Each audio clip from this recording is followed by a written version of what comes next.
Just a little update here. We got the engine pulled out of the car. Transmission, looks like there might have been a little bit of a rear main seal leak.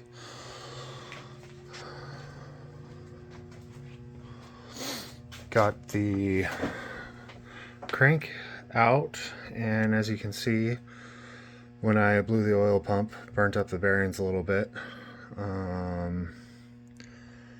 Everything though on that looks pretty good, aside from I just noticed that I did not see earlier. And then if you come over here, look at the mains. Those honestly don't look too bad.